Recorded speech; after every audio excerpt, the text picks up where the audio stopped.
Hello and welcome to Your Coaching Journey, a podcast for doctors about coaching. Whether you're a coaching doctor, a doctor who is learning to coach, or a doctor who'd like to build coaching into your professional life, then this is the podcast for you. Hello, I'm Tom Dillon, and with me today is my co-host and business partner, Helen Leathers. Good morning, Helen. How are you? I'm very well, thank you. How are you this morning? I'm on tip-top form. Thank you very much. I like that. Yes. Pleased to have you with me this morning. Good. What are we talking about today? Today we are talking about the Transtheoretical Model of Change, TTM for short. I'm glad you said that because it seems a very long title. It does, doesn't it? Yeah. Okay, so it sounds like this is a good fit for transformational coaching because that's about change. Yeah. So the model is... And the model is about change. So what is the Transtheoretical Model of Change? So it's a model that's been around since the 70s and has really sort of found its way alongside motivational interviewing. So it's also called the Stages of Change model. It was developed by Prochaska and De Clement. Easy for you to say. So I was switching languages there. Well done. So I think it's widely used within the medical world, mainly around kind of addiction, sort of problem behaviours. And so I guess it's useful in terms of thinking about motivational interviewing within a coaching room and using that style of coaching. And obviously for a lot of doctors, if they're using their coaching within consultations, there's that opportunity to bring a coaching approach to their consultations and start to explore things. So the theory behind the model suggests that there are 5 key stages which people might go through when they're considering changing behavior and going about changing that behavior. So it's a different mindset for each stage of the model. Okay, so 5 stages. Yeah. What are they? So the first one, to be honest, in some ways for coaches it sits outside the model, is pre-contemplation. So this is a little bit like with the model of listening that we sometimes use, where the first stage is not listening. Yes. Which is just ridiculous because it's not, if it's not listening, It's not ridiculous. it shouldn't be on the listening Quite model. often when you're typing an email and I'm talking to you, you're not listening, so it exists. But outside of the model of listening. It's a mode of listening. Okay, so this is Just to be fair, I do it to you too at times. Yeah. Everyone does it from time to time. Yeah.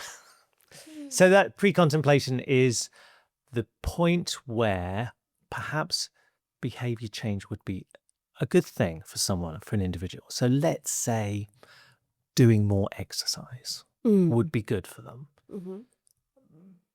But they're not really thinking about doing more exercise. So they haven't really entered into the thinking around it. Okay. And then we have contemplation. So they are thinking about it. They are thinking about it. Preparation. They've thought about it and they've got ready. They're getting ready. They're getting ready. That's They've the preparation maybe thing. bought some trainers. Yeah. And then Okay. action. Doing the exercise. Doing the exercise. And then maintenance. Keep doing the exercise. Yes. Okay. And there's another stage which doesn't really get talked about these days. So there were 6 stages. Termination, which is kind of, it's that point, I think, in addiction terms where you're never likely to return to being an addict. Okay. But it's kind of, that's fallen away now. So the maintenance is the key thing. It's the ongoing Yeah. sustainability, I suppose. Yes. Okay, so perhaps if we talk through each of those stages, and we've already touched on pre-contemplation, what else do we need to say about that? So say it's individuals that aren't actually thinking about change. Mm-hmm. And obviously in a medical context, doctors would be looking out for perhaps people that they consider could do with health checks and maybe start to put them in the right direction. So not necessarily in a coaching context, because when we're coaching, we are working to the client's agenda. So Yeah. that's about them, isn't it? What they want to come to coaching for. And if they come to coaching to make the change that they want to make, they're already in contemplation. Yeah. They've already thought about it. But I think in that, going back to this idea of working with addicts, then it might be that you're dealing with a crisis with an addict and it's not about anything to do with change. But at that stage, whoever was involved in having the conversations would be looking out for someone having a desire to change. So they'd be looking for that change talk. noticing that. And I suppose if someone comes to coaching, because I think we see this quite a lot where people come to coaching for one thing and then something becomes uncovered in the Yes. process of coaching. So it could be that they're contemplating one change, but there's another change waiting in the wings, if you like. So the coaching could help to move that topic into the Definitely. next Yeah. stage. Yeah. So, and that's interesting, isn't it? Because they are at the pre-contemplation stage because they haven't thought about it. And it Yeah. might be that the coaching conversation, how often do we have people go, oh, I hadn't really thought about that. Yeah. Yeah. Just something about saying whatever they want to say out loud brings something else up. And suddenly you're into a conversation about behavior change or the others say, oh, there's this thing that's sort of been hovering in the back of my mind. Now's maybe a good time to talk about it. Yeah, and I think the pre-contemplation stage is sometimes about denial. When we've looked at the cycle of experience from Gestalt, similar model and much more nuanced, but we have the sensation that you might have some sort of bodily sensation, something going on within you that lets you know something. And we're not sure what that something is, but it's there. So that's, again, a pre-contemplation stage. It's not in our conscious awareness. It's sitting there in our subconscious potentially, but for it, maybe we're just burying it. So that's, it is something that I tend to think, well, is that really a stage? Because I haven't thought about it. Yeah. But I think it is that in coaching, it's that, okay, what is sitting there that's not being said, that when we kind of open the coaching conversation up by asking really good questions, they go, oh. Yeah. It's a lovely moment. Yeah. So what about the contemplation stage then? So this is obviously the stage where people have recognized that change would be a good thing and that they want to start thinking about how they make the change. But there may be at that stage some ambivalence and they go, well, I really want to change, but it's hard work. I don't know whether I can be bothered. I quite like sitting on the sofa. It's funny, isn't it? Because I do a lot of exercise. I probably exercise every day in some shape or form. And but there are times when I'm going out to play tennis of an evening, but I'm sat on the sofa and I think, I don't know whether I can be bothered. I mean, I always go, but there is that ambivalence of that it would be very easy to stay here and not do it. Yeah. So I think we can all recognize that ambivalence will exist for people. And so when they are contemplating the change, it may be part of that. Well, I want to exercise, and there may be limiting beliefs, but I've never been very sporty, that sort of thing. It may be that they're weighing up the pros and cons, thinking about the obstacles they're going to have to overcome in order to exercise. So that's all involved in that. And that's obviously really good work we can do as a coach, is to explore that with them and actually maybe set out the pros and cons and get them to really think about it properly rather than it just churning in their heads and them never getting anywhere. So I think, weighing up the pros and cons, the costs, the benefits, all of that stuff. Yeah. And I think for us as coaches, it's connecting with that deeper reason for wanting to change. Yeah. And looking at fears and barriers and kind of thing. But also the opposite of that of, okay, what will this give you? Yes. Like you talk about change. What makes you want to change? Yeah. I know, we mentioned our friend Todd on this program, on the podcast a few times, where it was him not being able to run up the beach with his daughter that made him realize he was so out of shape and really didn't want to be that person anymore. So he suddenly connected with who he wanted to be and made huge changes, lost 4 stone. And so that, I think, is really good work we can do as a coach, not just to look at the pros and cons, but actually connect them with the long-term vision. Yeah. Their ideal self. Their identity. Yeah. That new person or new version of themselves. So what about the preparation stage then? So the preparation stage, obviously they've decided to make the change and they're preparing to take action. I always like what you said earlier, they bought a pair of trainers. So that's part of the preparation. But I think people can get a bit tied up in that. So I think, again, as a coach, we can do really good work in making sure that the preparation is preparation and it's not procrastination. Yes. You could order a pair of trainers off Amazon. Oh, well, my trainers haven't arrived, so I can't exercise. There are things you can keep setting yourself up with preparation to do. I think I often see that when I've in the past worked in sort of business coaching area and people getting businesses off the ground or self-employment off the ground, and it's like, I don't know what to call my business. And that is often one of those preparation hurdles that becomes a barrier. Yeah. I mean, we have it with a lot of our coaches where they say, well, I need to get a website before I do anything else. Well, you don't need a website. That's not necessary. You can go out and coach without a website. Yeah. And websites for a lot of people aren't really necessary. We use LinkedIn a lot. Yeah. Oh, we're going off piece a bit. Yeah. But there are things that there are obstacles you can put in your own way to actually starting to take action. But that preparation stage, it's the planning, it's the goal setting, what are you actually going to do? How are you going to measure that over time? And obviously, if you were working as a health coach or a lifestyle medic, working with patients, there may well be some way of measuring. So you might have a plan for them that they're going to follow. And strategies, perhaps, for overcoming challenges that might form. Yeah. So if it rains next Tuesday, what's going to happen then to your run that you've planned in? Yeah. Lovely. I'm probably not going to go out, which is why I've joined a gym. Yes. Just to overcome those. There you go. Yes. So we're moving on to action once we've done our preparation. Yep. So this is obviously the point at which people have started to make the changes that they want to see. So they're modifying their behavior. And that's maybe one thing to think about in terms of that preparation stage.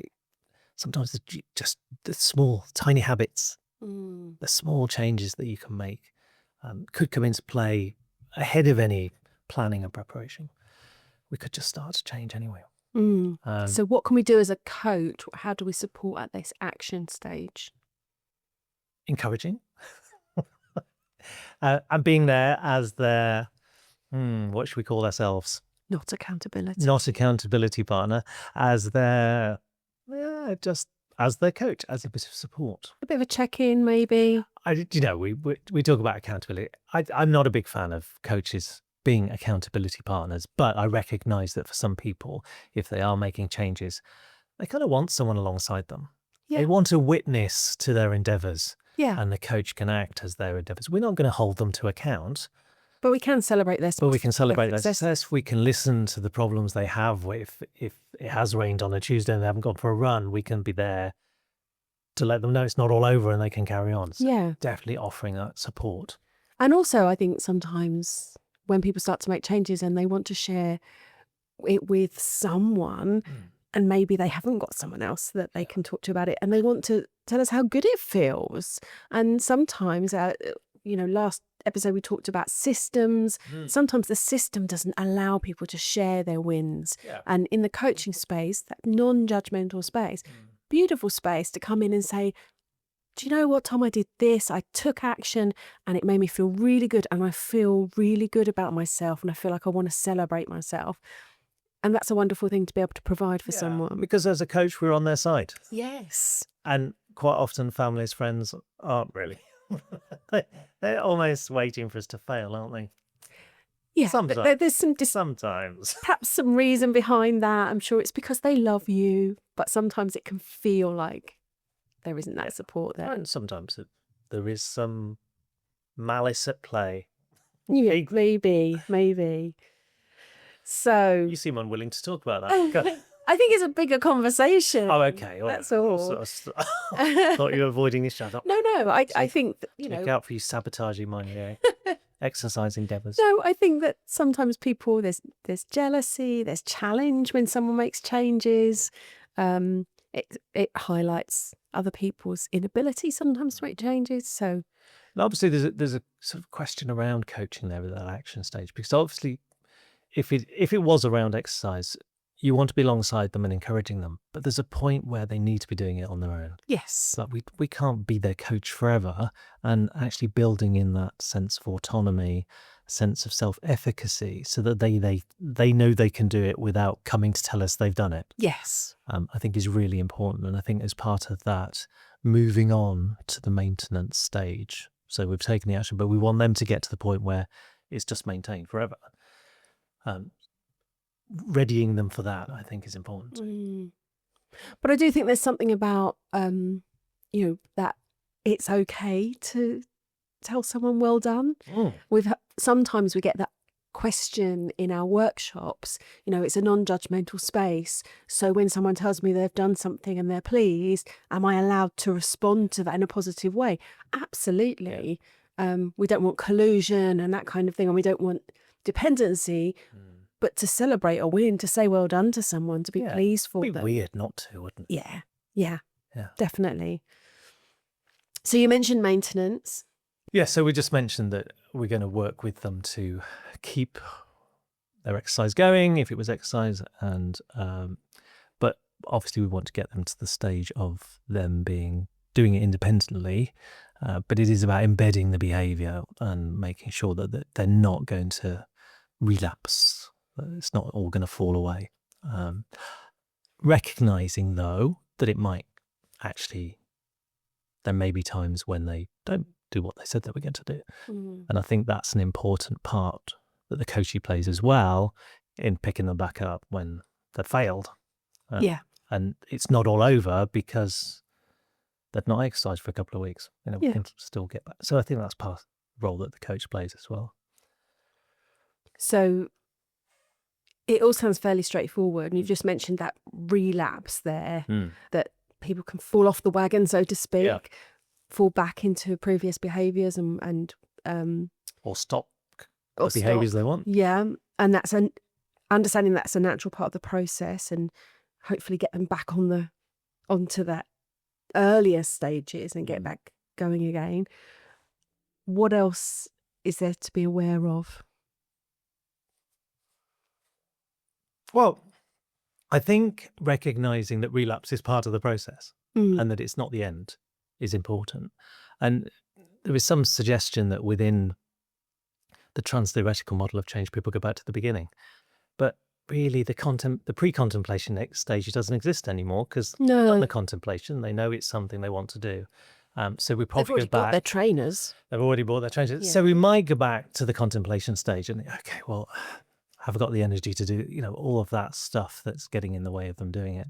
But to a certain extent, maybe the preparation stage isn't as important because they've done that preparation already. They bought the trainers, they made the plan, so they could just go back to following the plan. So definitely that recognizing that we can play a part in that. If they've, just because they haven't carried on in the way that they were going to, doesn't mean it's all over. And I think just that important bit of the ambivalence, that kind of decisional balance, where at that stage, I think that's really important for us as coaches to help them work through that. So I think as coaches, we recognize that we have our part to play in behavior change. And I think this model was almost aimed at doctors that weren't thinking about this. So I'm not sure the stages really exist in the way that they've been laid out. I think it's quite possible for someone just to come in at contemplation stage.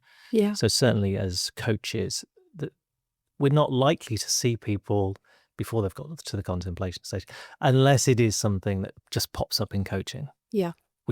Which is possible, as we've discussed. But quite often people will come to us having done some contemplation, and we might need to help them sort their thoughts out and get to a good place with them, overcome limiting beliefs and that sort of thing. So I think, and I think if in terms of the model itself, I don't think we necessarily have to go back around all of them.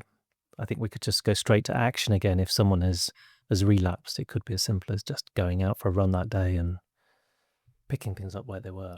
And whenever we talk about models, I'm always drawn back to that saying that all models are wrong and some are useful. Yeah.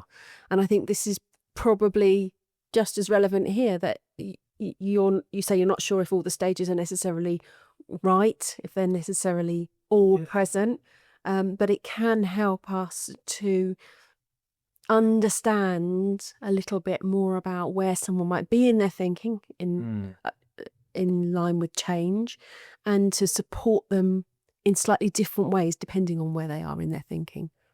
Yeah, I suppose for me, the cycle of experience that comes from Gestalt is a much more nuanced model and does stop to explore why some of those stages might not be met. So if someone is at the preparation stage, but they're not actually ever getting to do something, you could spend a lot of your time as a coach helping someone plan and prepare. But if they're never getting to do it, you need to be able to navigate that and explore what are those emotional and psychological barriers that are getting in the way of it. And I think the cycle of experience as a model addresses that and goes, okay, well, at that point, what might be getting in the way?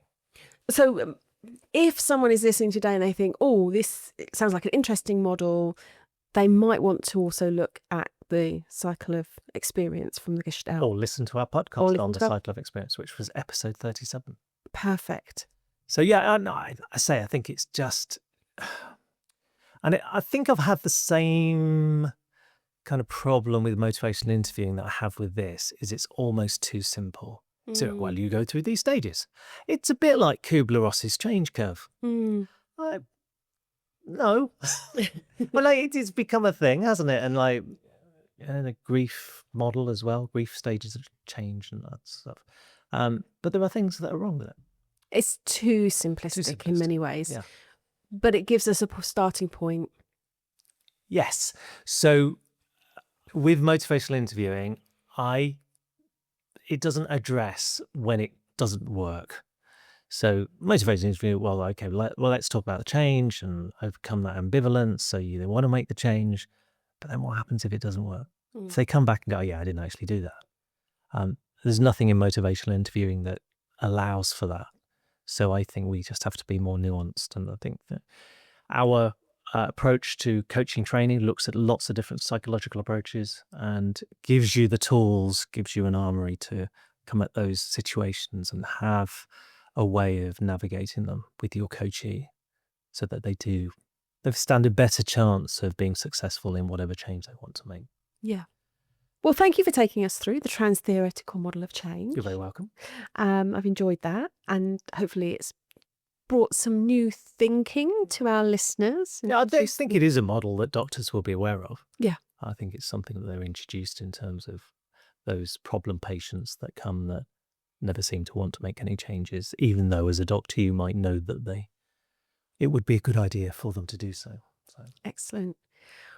What are we discussing next time on the podcast? Next time on the podcast, we are looking at another topic that might come up in coaching, and that's emotional intelligence. Okay, I look forward to that.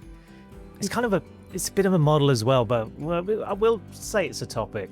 A model, topic, approach, all smushed together. All smushed together. Wonderful. I love that. Thank you very much. And You're welcome. See you next time. We'll see you next time. Bye for now. Bye for now.